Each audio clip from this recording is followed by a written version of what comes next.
मैं, मेरी ननद, मेरे पति और मेरे ससुर जी अकेले रहते थे। मेरी ननद गुमसुम उदास उदास रहती थी। स्कूल से लेट आती और आते ही कमरे में बंद हो जाती। कमरे से बाहर भी नहीं निकलती। मेरे ससुर जी उसका और मेरा बहुत ख्याल रखते थे। फिर भी मेरी ननद अपने बाप के करीब नहीं जाती। वो हर वक्त उनसे डरी डरी रहती। एक दिन मेरे पति ऑफिस से रात को घर नहीं आए क्योंकि उस रात बहुत तेज बारिश हो रही थी। मुझे रात को अकेले कमरे में सोने से डर लगता था, इसलिए उस रात मैं अपनी ननद के कमरे में गई तो मेरे कदमों तले से जमीन निकल गई, क्योंकि मेरे ससुर जी अपनी ही बेटी के साथ। आज दोपहर से ही तेज बारिश हो रही थी, रुकने का नाम नहीं ले रही थी। मुझे बादलों के गरजने और बिजली के चमकने से हमेशा बहुत डर लगता था। ये मेरी शादी के बाद की पहली बारिश थी और मैं हमेशा यही सोचती थी कि शादी के बाद की पहली बारिश मैं अपने पति के साथ एंजॉय करूं। लेकिन मेरे पति का शाम होते ही फोन आ गया कि मौसम बहुत ज्यादा खराब है, बारिश के बाद सड़कें बंद हो गई हैं, इसलिए आज मैं घर नहीं आ पाऊंगा और दफ्तर में ही रुकूंगा। जैसे ही बारिश बंद होगी तो मैं दफ्तर से निकलूंगा। मैंने ये बात अपने ससुर जी को बता दी कि आज रात आदित्य घर पर नहीं आएंगे। मेरे ससुर जी ने मुझे समझाते हुए कहा कि तुम परेशान मत हो और कमरे में जाकर आराम से सो जाओ। अक्सर ही बारिश के मौसम में आदित्य दफ्तर में ही रुक जाता है। मैंने ये बात अपने ससुर जी को बताने के बाद अपने कमरे में वापस आ गई, लेकिन वक्त गुजर ही नहीं रहा था। बड़ी मुश्किल के बाद रात के 2 किसी तरह बजे। ये मूसलाधार बारिश ने मुझे डरा कर रख दिया था। बादलों की कड़कड़ाहट से मेरी जान निकल रही थी। मेरे कमरे की खिड़की से बिजली की चमक दिखाई दे रही थी और अब मैं अकेले अपने कमरे में नहीं रह सकती थी। इसलिए मैंने सोचा कि क्यों न अपनी ननद शालिनी के साथ उसके कमरे में सो जाऊं। मैं डरते डरते बड़ी मुश्किल से अपनी ननद के कमरे में जा पहुंची। मेरी ननद का कमरा नीचे था, मेरे ससुर के कमरे के बगल में और मेरा कमरा ऊपर। शायद इसीलिए मुझे डर लग रहा था और घर के चारों तरफ अंधेरा छाया हुआ था। अंधेरे की वजह से मैं संभल संभल कर सीढ़ियां उतर रही थी और जैसे ही मैं अपनी ननद के कमरे में गई तो मेरे होश उड़ गए। मुझे लगा कि शायद मुझे कोई गलतफहमी हुई है, लेकिन आंखों देखा कैसे गलत हो सकता है। शालिनी की सिसकियां मुझे सुनाई दे रही थीं और अपने ससुर की हरकतों को भी देखकर मैं सन्न रह गई कि कोई बाप अपनी बेटी के साथ ऐसा कैसे कर सकता है। शालिनी के कंधों से ढलकती कमीज और खुले गिरे बाल ने मुझे बहुत कुछ समझा दिया था। उस वक्त तो मेरा ससुर मुझे वैसी दरिंदा लग रहा था जो अपनी ही बेटी के साथ जुल्म कर रहा था। शालिनी बिन माँ की बच्ची थी, उसकी माँ को गुजरे बहुत अरसे हो गए थे। ना जाने शालिनी के ऊपर ये सितम कब से हो रहा था और आज मुझे समझ में आया कि शालिनी का रवैया ऐसा क्यों है। उसकी खोई खोई आंखों का राज मुझे आज पता चला था। मैं इस घर में आज से 6 महीने पहले शादी करके आई थी। मैं और आदित्य एक ही कॉलेज में पढ़ते थे और आदित्य ने मुझे वहीं पसंद किया था। पढ़ाई कंप्लीट होने के बाद जैसे ही आदित्य की नौकरी लगी, उन्होंने मेरे घर रिश्ता भिजवा दिया। आदित्य एक सुलझे हुए अच्छे लड़के थे और उनकी नौकरी भी अच्छी थी। इस रिश्ते में ऐसी कोई बात नहीं थी जिसकी वजह से मेरे घर वाले इस रिश्ते को इनकार करते। मेरे घर वालों ने आदित्य के बारे में पता लगवाया तो यही पता चला कि आदित्य और उसके घर वाले अच्छे हैं। सब कुछ अच्छा होने की वजह से मेरे घर वालों ने इस रिश्ते की हामी भर दी और कुछ दिन बाद मेरी और आदित्य की शादी हो गई। शादी से पहले मैंने लोगों से सुना था कि जब घर में एक छोटी और कुंवारी ननद हो तो रिश्ता निभाना बहुत मुश्किल होता है, क्योंकि वो अपने बाप और भाई की लाडली होती है। मैं भी यही सोचकर अपने मायके से ससुराल आई थी कि शालिनी की वजह से मुझे बहुत सी मुश्किलों का सामना करना पड़ सकता है। लेकिन शालिनी दूसरी नंदों जैसी नहीं थी। वो बहुत ही खामोश मिजाज की लड़की थी। वो अपने काम से काम रखती थी और ज्यादातर अपने कमरे में ही बंद रहती थी। स्कूल से वापस आकर वो घंटों घंटों अपने कमरे में बंद रहती। मैं जबरदस्ती उसे खाने के लिए कमरे से बाहर बुलाती। वो खाना खाकर वापस अपने कमरे में चली जाती थी। मेरे ससुर अक्सर ही उसे समझाते हुए कहते कि हर वक्त अकेले कमरे में मत रहा करो, बाहर निकलकर हमारे साथ बैठा करो। लेकिन शालिनी उनकी बातों का कोई जवाब नहीं देती। इस बात को मैं आदित्य से कहती कि शालिनी क्यों हमेशा खामोश खामोश रहती है, तो आदित्य कहते कि वो हमेशा से ऐसी नहीं है, माँ के मौत ने उसे ऐसा बना दिया है। जब माँ जिंदा थी तो वो सबके साथ घुल मिलकर रहती थी, लेकिन अब वो बिल्कुल बदल गई है। बेहतर यही है कि तुम भी उससे ज्यादा कुछ मत कहा करो। पापा बहुत ख्याल करते। धीरे धीरे वो संभल जाएगी। मैंने भी ये सब सोचकर शालिनी से बात करना छोड़ दिया। ये अच्छा ही है कि वो घर के किसी मामले में नहीं पड़ती और मुझे भी उसकी तरफ से किसी किस्म की कोई परेशानी नहीं है, वरना मेरी दोस्त की ननद तो मेरी दोस्त का जीना हराम कर दिया था। और शादी से पहले मैं भी यही समझती थी कि मेरे साथ भी शालिनी कुछ ऐसा ही करेगी, क्योंकि मेरे ससुर उससे बहुत ज्यादा प्यार करते, उसकी छोटी छोटी बातों का ख्याल करते। अगर वो खाना खाने नहीं आती तो वो खुद उसके कमरे में खाना लेकर जाते और अपने हाथों से उसे खाना खिलाते। ज्यादातर वो उसके कमरे में ही होते थे, लेकिन शालिनी का रवैया उनके साथ बिल्कुल ही अलग था। वो जल्दी अपने बाप के किसी भी बात का जवाब नहीं देती। अगर मेरे ससुर उसके लिए कोई चीज लेकर आते तो उसका अंदाज ऐसा होता कि उसके लिए उनकी लाई हुई कोई भी चीज मायने नहीं रखती। मुझे अक्सर ही उसका अंदाज कुछ अजीब सा लगता, क्योंकि माँ के बिछड़ने के बाद तो बच्चों को अपने बाप से और भी ज्यादा लगाव हो जाता है, लेकिन वो तो अपने बाप से कोसों मील दूर भागती थी। मेरे ससुर जितना ही उसका ख्याल करते उतना मेरा भी ख्याल करते। मुझे अपने ससुराल में किसी किस्म की कोई कमी महसूस नहीं होती और मैं एक अच्छी जिंदगी गुजार रही थी, इसलिए मैं शालिनी के रवैये के बारे में ज्यादा सोचती भी नहीं।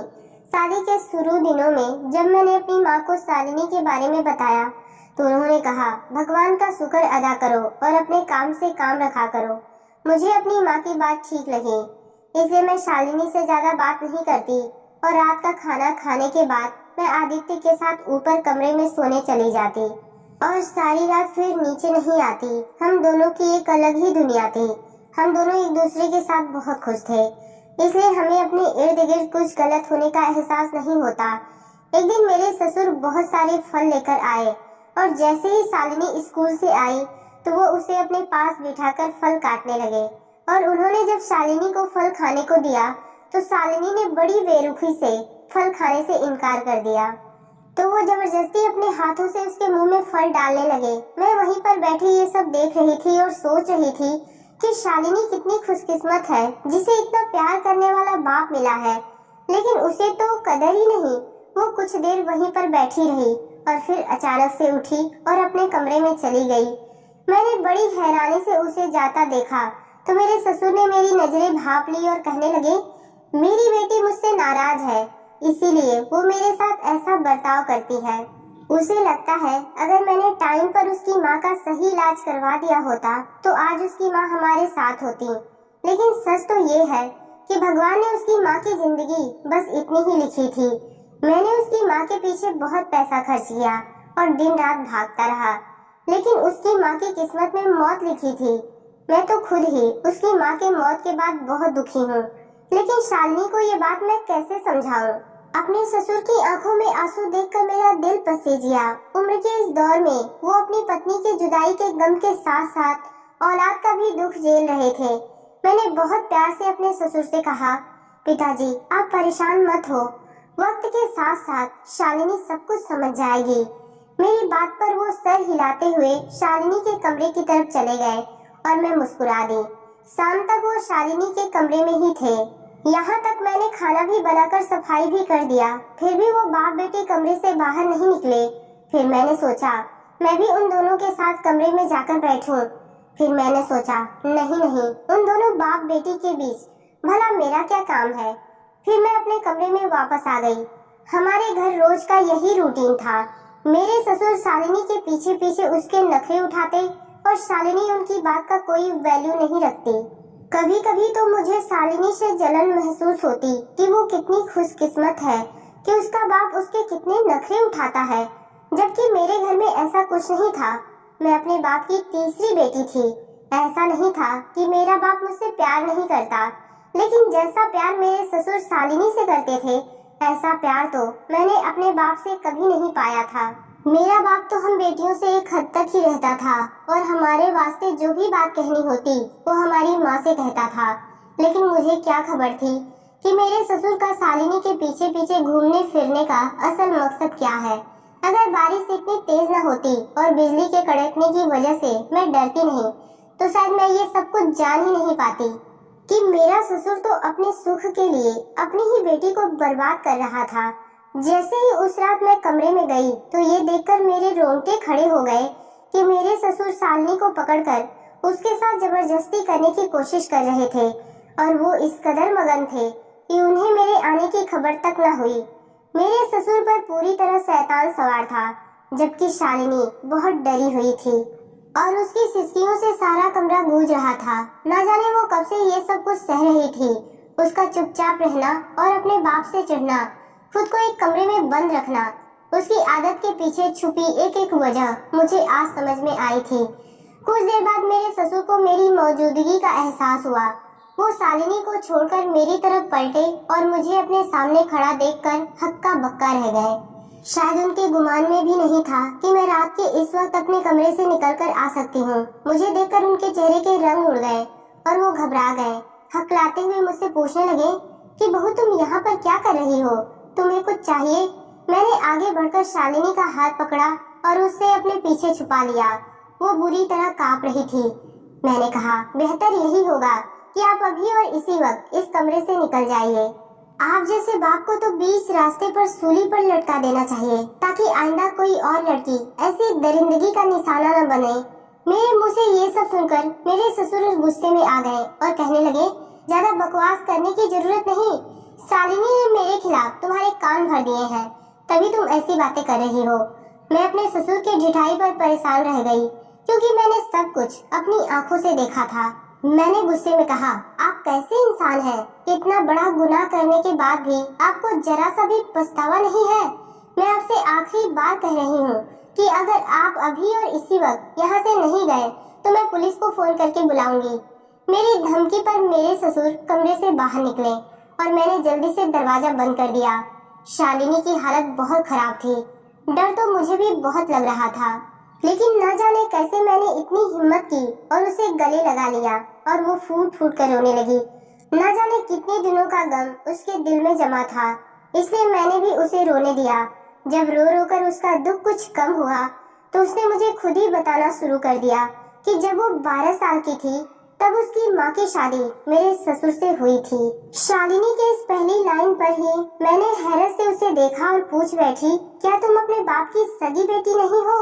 जिस पर शालिनी ने नाम में सर हिलाया और बताने लगी कि जब वो 10 साल की थी तभी उसके सगे बाप ने उसे और उसकी माँ को छोड़ दिया था और शालिनी को भी उसकी माँ के हवाले कर दिया था।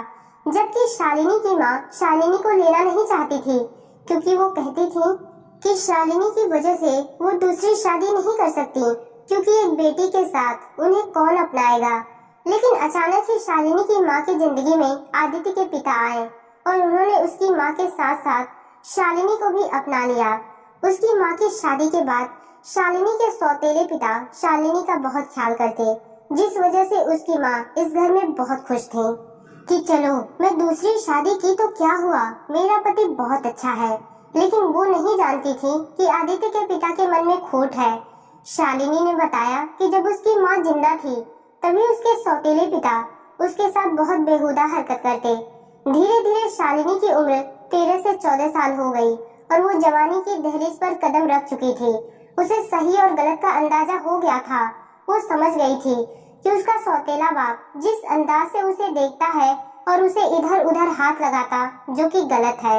शालिनी सिसकियां भरते हुए बता रही थी कि उसका सौतेला बाप उसकी माँ की मौजूदगी में जबरदस्ती उसे अपने कमरे में सोने को मजबूर करता और जब उसकी माँ गहरी नींद में सो जाती तो वो शालिनी को परेशान करता। कुछ वक्त तो शालिनी ये सब कुछ बर्दाश्त करती रही, लेकिन बात जब हद से ज्यादा हो गई तो वो इस बारे में अपने माँ को बताई। लेकिन उसकी माँ ने उस पर भरोसा करने की बजाय उसके मुंह पर एक थप्पड़ जड़ दिया और कहने लगी, तुम्हें शर्म नहीं आती अपने बाप के बारे में ऐसी बात करते हुए? वो हर वक्त तुम्हारा ख्याल करते और तुम उन्हीं पर गलत लांछन लगा रही हो। मेरी सगी माँ ने जब मुझ पर भरोसा नहीं किया तो मैं किसी और से क्या शिकायत करती। धीरे धीरे दिन गुजर रहे थे और मेरा सौतेला बाप शेर होता जा रहा था। जैसे जैसे मैं जवान होती जा रही थी उसकी नीयत खराब होती जा रही थी। पहले तो वो मुझे बस थोड़ा ही तंग करता था, पर जैसे जैसे मैं जवान होती जा रही थी वो अपनी हदें पार करता जा रहा था। एक दिन तो ऐसा हुआ कि उसने सारी हदें तोड़ दी। मेरी माँ किसी काम से बाजार गई थी और जब वापस आई तो उन्होंने सब कुछ अपनी आंखों से देख लिया, पर वो मेरे सौतेले बाप को डांटने की बजाय मुझे ही डांटने लगी। उन्होंने कहा, मैंने ही अपने बाप को बहकाया होगा। मैं एक आस्तीन में छुपी नागिन हूँ जिसने अपनी ही माँ का घर खराब किया है।